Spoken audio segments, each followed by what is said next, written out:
In the pre-dawn chill of a London spring in 1721, the city stirred not to the clang of church bells or the calls of market vendors, but to the grim procession winding its way through the cobbled streets.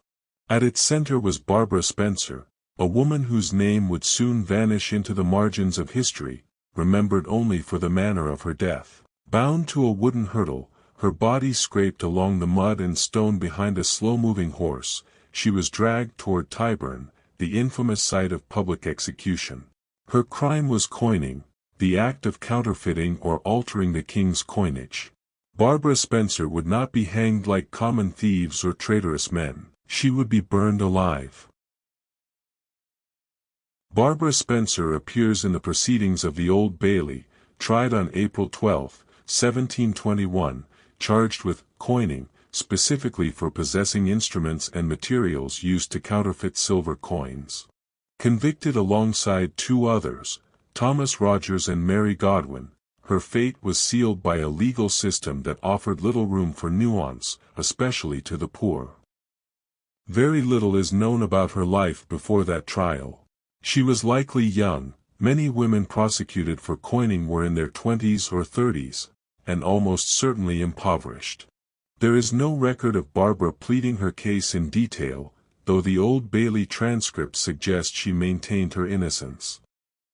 Her co-defendant Mary Godwin claimed they had been framed by a man who gave them the tools under false pretenses, a common defense in coining cases, and one rarely believed by juries.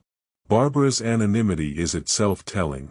Unlike aristocratic criminals or notorious highwaymen, whose exploits were immortalized in ballads and broadsides, women like Barbara Spencer left no legacy beyond their crime and punishment. Her trial lasted minutes, her sentence was standard, and her execution followed within days, a swift arc from accusation to ash. On the morning of her execution, Barbara Spencer was taken from Newgate Prison in a ritual as methodical as it was merciless. Dressed in a simple shift, her own clothes likely stripped away as part of the humiliation, she was bound to a wooden frame known as a hurdle. This was not merely transport, it was part of the sentence. The condemned were drawn to the place of execution, tied face down or on their side, dragged through the streets behind a horse.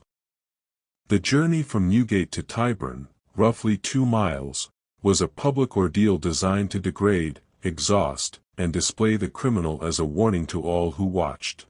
Tyburn, located near the modern-day junction of Oxford Street and Edgware Road, was London's principal execution site for centuries.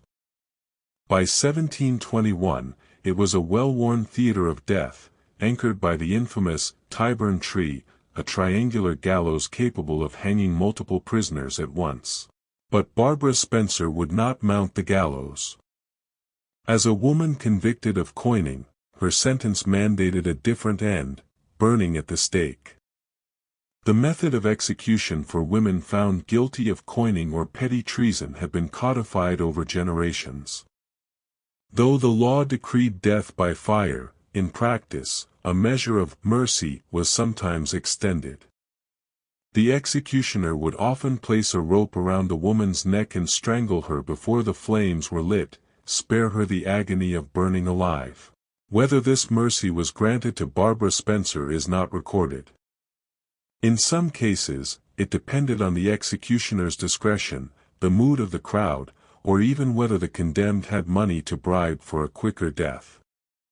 Without evidence, we cannot know if her final moments were swift or prolonged, but the threat of fire alone was meant to terrify.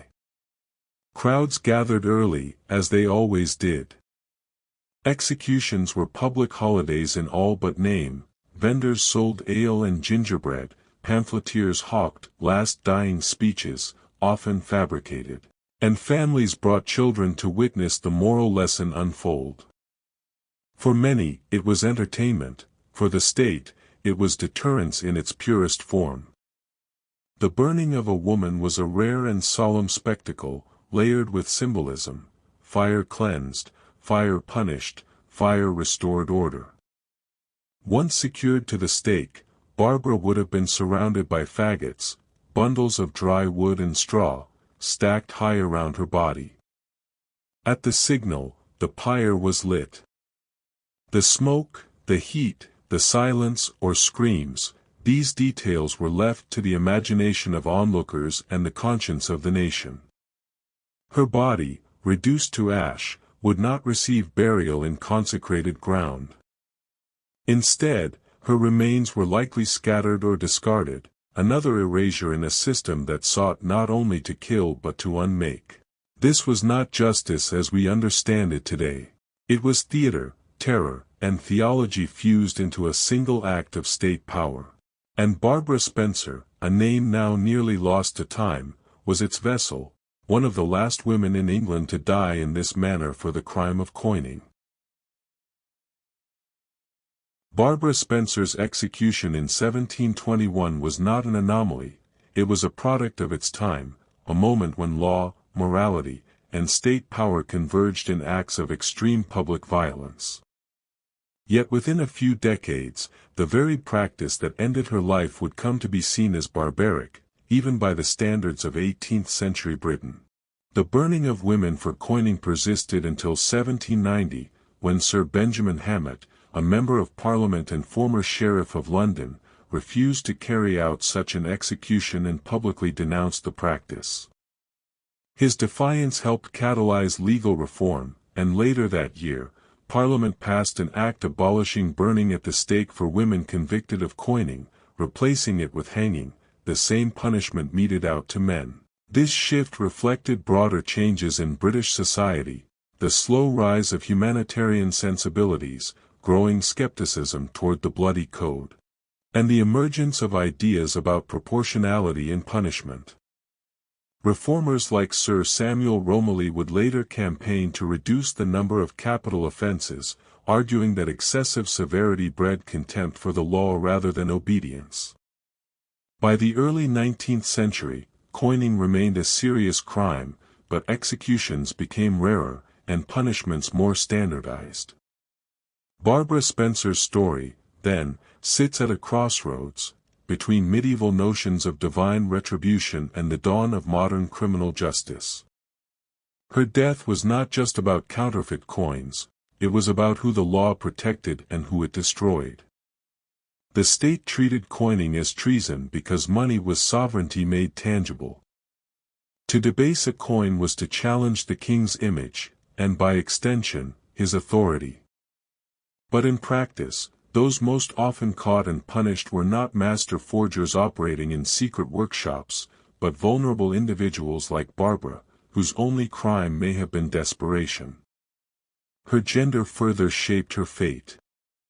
The distinction between hanging for men and burning for women reveals a legal system steeped in patriarchal logic, simultaneously shielding women from the indecorous spectacle of hanging while subjecting them to a more agonizing and symbolic death.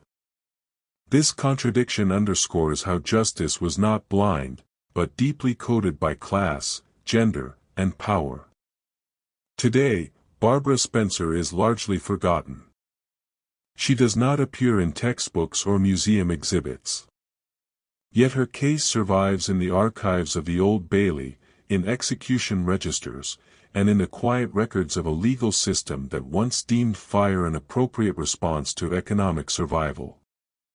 Remembering her is not about glorifying crime or romanticizing suffering, it is about recognizing the human cost of laws that equate poverty with treason and spectacle with justice. Her story invites us to reflect: who do our systems protect?